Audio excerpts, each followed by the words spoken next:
আজকে আপনাদের এমন দুইটি দেশের নাম বলবো যে এই দুইটি দেশকে ফিফা নিজেই বয়কট করে দিয়েছিল। আসসালামু আলাইকুম। হ্যালো বন্ধুরা, আশা করি আপনারা সকলেই ভালো আছেন। আমরা সকলেই জানি নিরীহ ফিলিস্তিন মুসলমানদের উপর ইসরায়েলি সন্ত্রাস বাহিনী কীভাবে হামলা চালিয়েছে, কীভাবে হত্যা করেছে লাখ লাখ শিশু এবং মানুষদের। এত কিছুর সত্ত্বেও যখন আর্জেন্টিনার প্রেসিডেন্ট ইসরায়েলকে আজীবন সমর্থনের ঘোষণা দেয়, এরপরেও কিন্তু আমরা আর্জেন্টিনার সাপোর্ট করা বাদ দেয়নি। অথচ আন্তর্জাতিক যে সকল সংস্থাগুলো আছে, বিধর্মীরা যেখানে সংস্থাগুলো পরিচালনা করে, তারাও কিন্তু মানবতার জন্য বিভিন্ন দেশকে বয়কট করে দেয়। আজকে আপনাদের এরকম দুইটি দেশের কথা বলবো। তাহলে চলুন আর কথা না বাড়িয়ে চলে যাই মেন ভিডিওতে।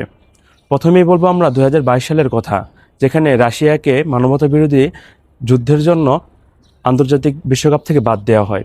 2022 সালে যখন রাশিয়া ইউক্রেনের সঙ্গে যুদ্ধ সম্পৃক্ত ছিল, তখন নরওয়ে, সুইডেন এই সকল দেশগুলো বলেছিল রাশিয়া যেহেতু মানবতা বিরোধী একটি যুদ্ধের সঙ্গে সম্পৃক্ত, এই জন্য তাদের সঙ্গে তারা খেলবে না। এর কারণ হচ্ছে, যখন কোনো একটা দেশ মানবতা বিরোধী কিংবা আন্তর্জাতিক কোনো একটা অপরাধের সাথে সম্পৃক্ত থাকে, তখন ওই দেশকে সমর্থন করা কিংবা আন্তর্জাতিক কোনো একটা প্রোগ্রামে আহ্বান জানানো মানে হচ্ছে তাদের অন্য সকল কর্মকাণ্ডকে সমর্থন করা। এই জন্য তারা 2022 সালে রাশিয়াকে বাদ দিয়ে দিয়েছিল। দ্বিতীয় যে দেশটির কথা বলবো সেটি হচ্ছে দক্ষিণ আফ্রিকা। দক্ষিণ আফ্রিকাতে 1948 সালে ন্যাশনাল পার্টি নামক একটি দল ক্ষমতা গ্রহণ করে এবং তারা 1960 সাল থেকে অ্যাপার্থেড প্রথা নামে একটি ঘৃণিত প্রথা চালু করে। যে প্রথাটি হচ্ছে, শ্বেতাঙ্গ মানুষ যারা আছে, অর্থাৎ সাদা চামড়ার মানুষ, তারা কৃষ্ণাঙ্গ কালো চামড়ার মানুষদের একদম নির্মূল করার মতো ঘৃণিত একটি প্রথা। কিন্তু সাদা কালো সকলেই তো আল্লাহ তাআলার সৃষ্টি। এই জন্য যখন কালো মানুষকে তারা একদম নির্মূল করার চেষ্টা করে, তখন অন্য সকল দেশের মানুষ তারা মানবতা এবং নৈতিকতার জন্য তাদেরকে বয়কট করতে থাকে।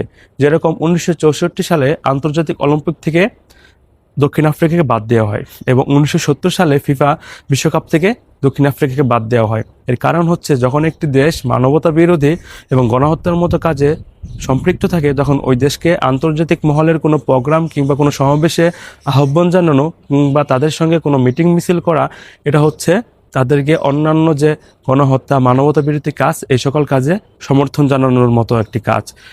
এবং দক্ষিণ আফ্রিকা এরকমভাবে 1990 সাল পর্যন্ত ফিফা বিশ্বকাপে খেলতে পারেনি। যখন তারা অ্যাপার্থেড প্রথা থেকে সরে আসে 1992 সালে, তারা আবার ফুটবল অঙ্গনে ফিরে এসেছিল।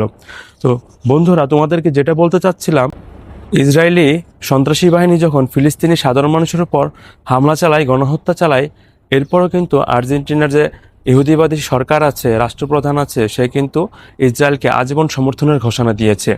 অথচ আমরা মুসলমান হওয়ার পরেও আমরা মানবতার জন্য, ধর্মের জন্য আর্জেন্টিনাকে বয়কট করি না। তো বন্ধুরা, তোমরা এবার থেকে কে কে আর্জেন্টিনাকে বয়কট করবে অবশ্যই কমেন্ট করে জানাবে এবং পরবর্তী কোনো এক ভিডিওতে দেখা হবে। ভালো থাকবে, সুস্থ থাকবে। আসসালামু আলাইকুম।